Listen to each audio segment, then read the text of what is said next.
Good morning, sweet people, and welcome back to the channel. Or if it is your first time here, welcome. Especially, I think that was supposed to be your left turn to go down the back to get to the area, but that's okay. We'll figure it out. Okay, no worries. So today we are doing a little what I eat in a day video in Boise in the summertime, and we are starting it out. It's about 7 a.m. You can probably hear all the outdoor noises, but it feels so good right now, so we have the windows down. We just woke up. I grabbed a banana. Samuel's eating an RX bar over in the driver's seat, and we're gonna go on a bit of a trail run this morning. So I always do still make sure that I'm eating at least a little bit of something, because I want to make sure that I have glucose in my veins and glycogen stores are ready from the night before, and I'm not just going fasted, but keeping it to just carbohydrates right now since I'm going to be using it immediately, and then as soon as we get back I'm going to eat a proper breakfast. So thanks for spending the day with me. Please don't forget to subscribe to the channel, like this video, and I will see you, I suppose, at breakfast time. Okay, so here's the park that we're running at, but here's the catch. You have to make it up this massive hill and all of these stairs to get to the trail. So one day, the goal is to be equipped to run the stairs, but right now we're walking and struggling with that. We've decided to train for a 5K, and I'll talk more about that later, but today it's gonna be a bit of an interval run, and this is the dog that we are currently looking after as we are here in Boise for our first month. So, okay, let's do this, and for y'all, see you at breakfast.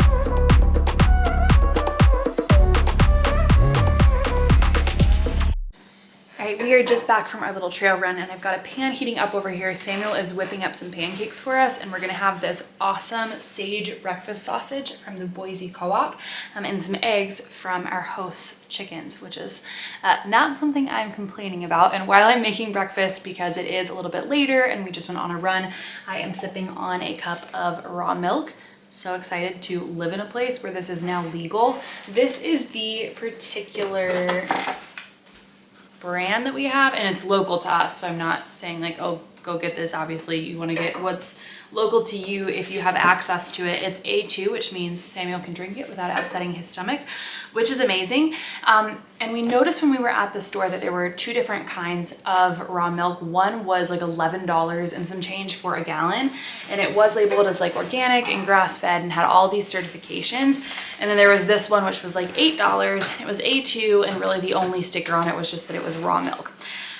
And I ended up posting it on Instagram and asking, I didn't even ask, I just posted something about it on Instagram, and a woman who lives in the area said that that's the same milk she gets, and I asked if she knew it was grass-fed, and she said that she actually reached out to the farmer, and yes, it's grass-fed. They do supplement like in the winter time or at times of drought with certain ingredients, which I don't remember what they are off the top of my head, but they were ingredients that like checked out in my mind. And I just think that's a good example of how important it is, if possible, or how powerful it can be to just talk to your farmer. I know that's not something that a lot of us have access to, but in an instance like this, when you're at the co-op or if you're at a farmer's market, there could be two products that are very much the same, but one has all these certifications and one doesn't. And a lot of that can come down to how small the operation is and how much money they have. Because if you look at the organic certification, for instance, it's super expensive to get that certification, and it also then affects the price. So like the one that was $11, part of what you're paying for is the certifications. And while this can be really helpful if you're shopping in, you know, like a more regular grocery store, they're not everything if you can just go straight to the source. So I think that's a helpful tip. I'm gonna go ahead and start getting this sausage ready to go, but I wanna tell you a little bit about our running goals and kind of plans with that.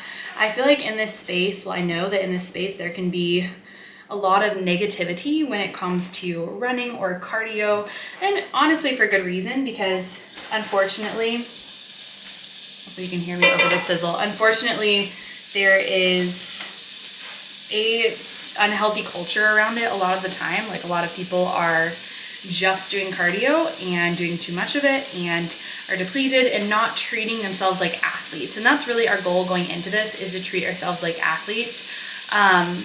We got into wearing barefoot shoes, I guess it's like, February? Was that when it was, Samuel? Mm-hmm. It was in February. We got into wearing barefoot shoes and have seen really notable changes in our biomechanics in doing so, and we started running in them just a little bit to kind of experiment, and it felt really good. Anyways, this kind of led us down this rabbit hole of what does biologically supportive running actually look like? How can we run in such a way that works with our physiology instead of against it? Because realistically, like, our bodies are made to do this. It's something we've been doing for all of history, pretty much, and that has at times been absolutely paramount to our survival. So unfortunately, like, with the roads we spend so much time on these days, it's just not, it's not the same as running on dirt. And also, so many people weren't taught to run properly, or weren't running like from, I guess you run around as a kid, but maybe you're not like ingraining good form from a young age, or you stop, and all that goes to say, I think there's a healthy way to do it and a not healthy way to do it. And we've become really excited about exploring the healthy way to do it. I don't know if any of you would be familiar with Nick Bare, but he's someone Samuel's gotten me into. He's a hybrid athlete, as he calls himself, but he's also super into nutrition, and like, you'll hear him talking about how he goes and gets a cow or half a cow from his local farmer, and he's really into raw milk. So I feel like he is an awesome resource if you're kind of wanting to get into fitness, whether it is strength training or running or both. In his case, he really promotes doing both and like optimizing your performance in all areas through recovery, through lifestyle. So go check him out. That's what we're doing. And hopefully, I don't know, this gives you some insight into what that can look like just in terms of like pre and post nutrition, which is very simple right now. I had a banana before, and now I'm having milk and breakfast, but gonna keep making this breakfast, and I guess we'll chat later.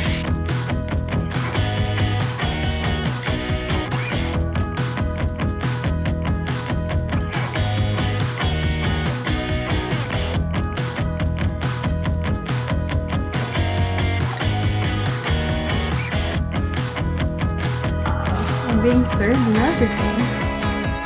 Thank you, sir.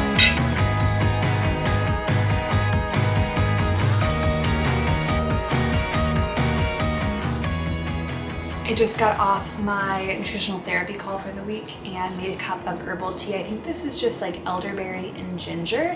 I have some calls to make for Jasper Multimedia, our videography company, just 2 local marketing agencies as we try to get connected in the area. So I'm gonna sit outside, have some tea, enjoy the fresh air while I make those calls. Good morning, my name is Sally Hand. I currently have the most persistent hiccups in the whole wide world, and I can't get rid of them. So hopefully we'll be good for this video, but it's lunchtime, and as many of you know, for me, this usually means leftovers. So I have the oven preheating. I'm munching on some carrots. Raw carrots are gonna be great for estrogen detox. You can check out my estrogen dominance video if you have not already seen that. I'm sorry, I know that's so unattractive, but I need to eat lunch and I need to film it. Otherwise though, we've got some leftover pork chops. Pork chops are great because pork is like a really cheap form of meat, even if you're getting really well sourced pork comparatively. So I think it's great to incorporate into your weekly regimen. It's also like a super complete protein source as far as animal proteins go, which animal proteins are always really great, but Samuel, what did you say about it? It has more amino acids, more leucine. Okay, it has more leucine than other types of meat, so that's one of the amino acids.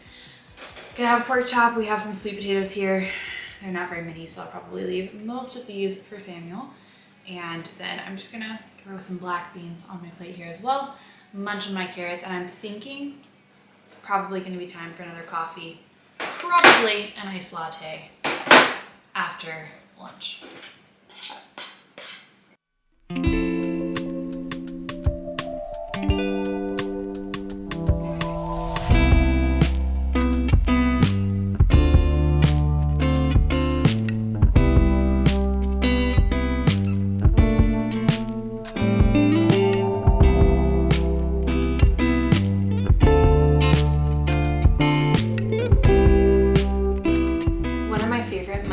cooking hacks is to cook about a pound of beans at the beginning of the week. I like to soak them first, and then I like to cook them in my Instant Pot or in a pressure cooker, and you can just add them to meals to bulk them up throughout the week.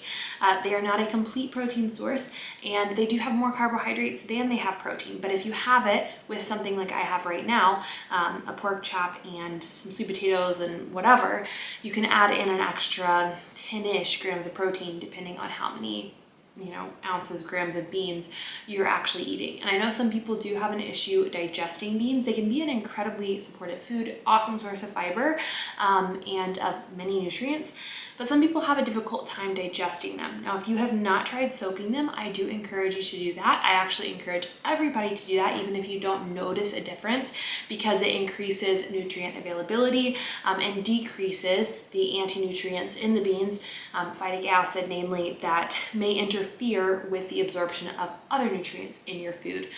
So that's always a great thing to do really with any sort of legume or grain. We can soak it, we can sprout it, we can ferment it, and then there are going to be people who are just not at a place where they can digest them and feel good, and that's okay. That's an instance where it might be really beneficial to work with someone, work with a nutritional therapist, work with me down the road, one-on-one, to try and heal your gut, heal any issues that are going on that are making that a reactive food, because that's always kind of my mindset if we're encountering an intolerance or a sensitivity, is this something that we can essentially heal, that we can prime the body to handle better? Because usually, unless it's a true allergy, there is potential for that.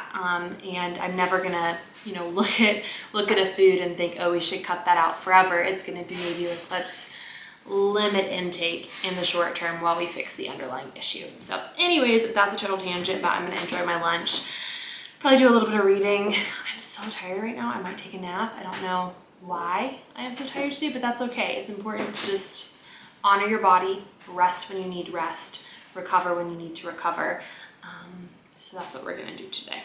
It is our date night tonight, and for part of that, Samuel and I are gonna go to a mobility class, like a deep stretch. I think there will hopefully be some foam rolling in it, which should feel so good, especially after all of the travel that we've recently done and getting back into a consistent weightlifting routine and running, which is kind of tangential, but I'm having the most random snack ever right now. I have another pancake, which I already took a nibble of. I'm gonna have that with some maple syrup, and then I have some leftover ground beef from a couple days ago, and I'm also gonna have that with some coconut water. This is from Costco. If you haven't checked out Costco's coconut water options near you, I definitely recommend you do so. I love this one because it is literally just coconut water, no vitamin C added, no preservatives or anything of any kind added. So I've honestly been leaning more towards just straight up coconut water than adrenal cocktails recently, because really the potassium is what I am most concerned with getting from the adrenal cocktail. I'll put plenty of mineral salt on my food. I get, for the most part, plenty of vitamin C, although I realize I probably haven't had a ton today, so maybe I should add some lime juice, we'll see. But really want to make sure I'm getting in potassium, and I don't always love drinking the calories that come with an adrenal cocktail. Not that there's anything wrong with that, it's just kind of something to be mindful of, is like it's totally fine to get those minerals in other ways, and coconut water does the trick without being that source of sugar. I'd rather just get the sugar somewhere else some days. So gonna enjoy this snack, and then I don't know where we're going for dinner yet, but I will pick back up with you there. We decided to get frozen yogurt. You can look at Samuel's beautiful face while I talk to you. Our mobility class was so bad. I hate to say it, but I think the instructor was sick or something. I don't know. We're just gonna, we'll give her the benefit of the doubt, but we do feel stretched out, at least somewhat. We decided to go for some frozen yogurt. Coconut, vanilla, Dole Whip, and that's like raspberry pomegranate. And I always have to get, if I get frozen yogurt, the poppy, I don't know what you call them, but they're full of juice, and then there's some heat. I'm not trying to say this is healthy. This is the gushing balls. Oh my gosh. This is just yummy. And what did you get, Samuel? Chocolate? Dairy-free chocolate, which is very strange. Yeah. That's mango. And that's coconut. Yeah, the coconut's the best, and then magic shell. Really nutritious right now. It's a few days later, and it just occurred to me that I never actually ended this video, but after we had our frozen yogurt, we went just down the street and grabbed some pulled pork, and we sat outside in this little plaza area and just ate the pulled pork out of this to-go container to make sure we were getting some protein in. We like frozen yogurt. Like, it's by no means perfect, especially when it has like coloring in it and flavoring, but we do like frozen yogurt as a treat because it's higher protein, and it just like generally makes us feel better than a lot of other like store-bought treats that you could get. But I hope that this kind of serves as an example of how my diet's not perfect. I never want to portray it as perfect, and I think it is healthy to an extent for your diet to not be perfect. It's like we have to just live our lives, and I never want to set some artificial standard here. But note how we did. It's like we had frozen yogurt, but then we also went and got some meat, got some protein, to really try and even things out and make sure we had enough nourishment for the day. And as a whole, felt good, and I feel like it was a pretty good day of eating. So I appreciate you being here, per usual. Thank you so much. Please don't forget to subscribe. Please like this video, and until next time.